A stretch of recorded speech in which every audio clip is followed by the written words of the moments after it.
नमस्कार दोस्तों, H Haryana news देखने वाले सभी दर्शकों को मेरा नमस्कार। मैं अनिल यादव आज जुड़ा हूँ गांव खैटावास से। गांव खैटावास में एक बहुत ही पेचीदा मामला जो कि इंस्टाग्राम सोशल मीडिया नेटवर्क से स्टार्ट हुआ और शादी तक पहुंचा।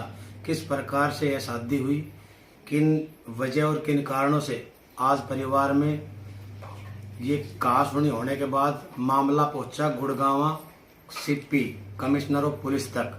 तो बातचीत करेंगे हम मैडम से और पूछेंगे कि भाई क्या वजह है कि परिवार इनके साथ अच्छी तरीके से क्यों नहीं रह रहा।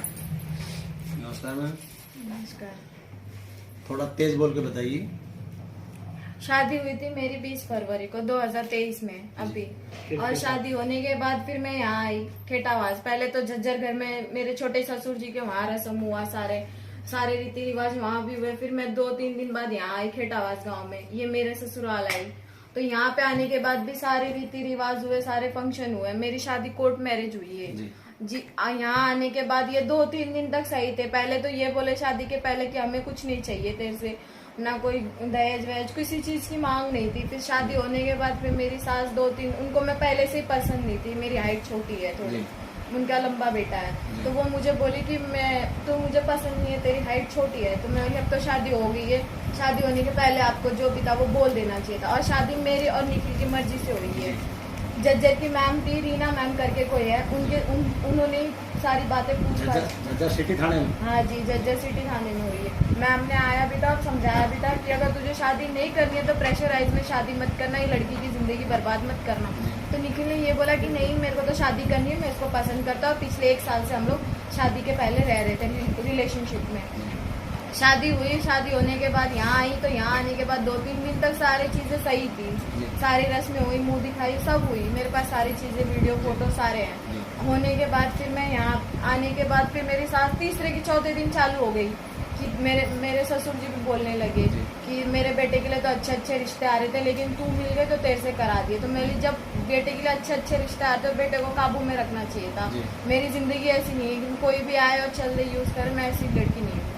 तो फिर यह यहाँ आने के बाद मेरी सास का ये मानना है तो कुछ लाई नहीं मेरे घर में दहेज वगैरह। मैं बोली मम्मी ने भी मेरी यही बोला है कि अगर मेरी बेटी को अच्छे से रखोगे तो मैं सारी चीजें दूंगी। गांव वालों के सामने बोली थी मम्मी, मिल के भी गई है मेरी मम्मी इस गांव वालों से।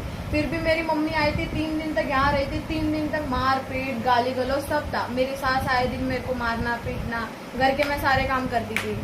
बस मुझे जो गाय वगैरह है वो थोड़ा एडजस्ट होने में टाइम लगा। मैंने उनको ये भी बोला कि मुझे सिखा दो सारी चीजें। होने के बाद फिर निखिल जो मेरे हस्बैंड है, रात में बात नहीं कर, मेरी बात करते थे मेरे से, तो मेरी सास आके बोल देती थी उसके पास बैठो मत, उठो मत, उससे बात मत करो, उसकी तरफ देखो मत, ये सारी चीजें बोलते थे वो। तो मुझे गुस्सा आता था। तो मैं मेरे हस्बैंड से झगड़ा करती थी, ना कि मेरे सास ससुर से झगड़ा करती थी।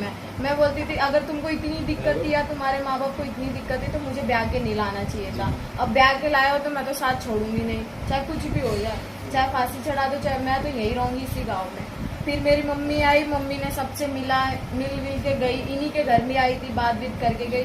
मम्मी ने बोला कि मेरी बेटी, मम्मी के सामने मेरी सास ने मारा है बाल खींच के।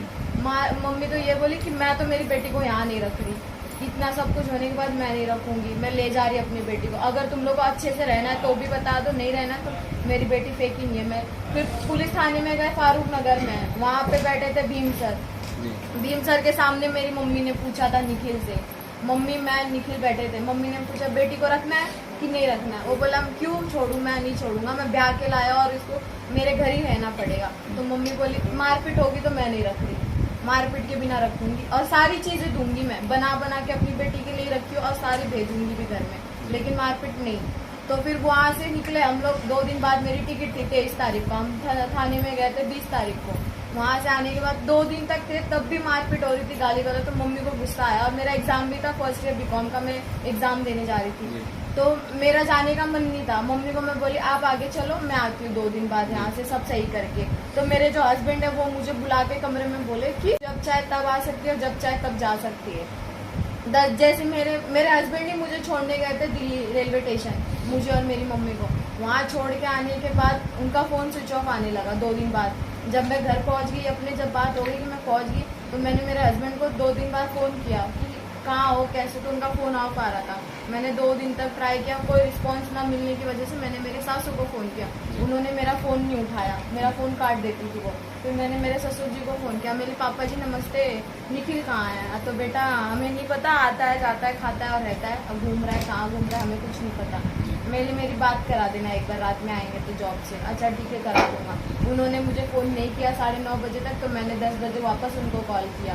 तो निखिल सामने ही बैठे थे, लेकिन उन्होंने फिर भी मेरे से ये झूठ बोला कि अभी तक आया नहीं है, क्योंकि मैंने निखिल की आवाज़ सुनी थी। फिर मैंने भी फ़ोन करना इनको बंद कर दिया। मैं बोली अभी एग्ज़ाम ख़त्म होएगा तो मैं वहाँ जाके पूछूंगी कि ऐसी कौन सी बात हो गई कि मुझसे बात करना बंद कर दिए। यहाँ आई 6 तारीख को मैं आई, 12 बजे आई।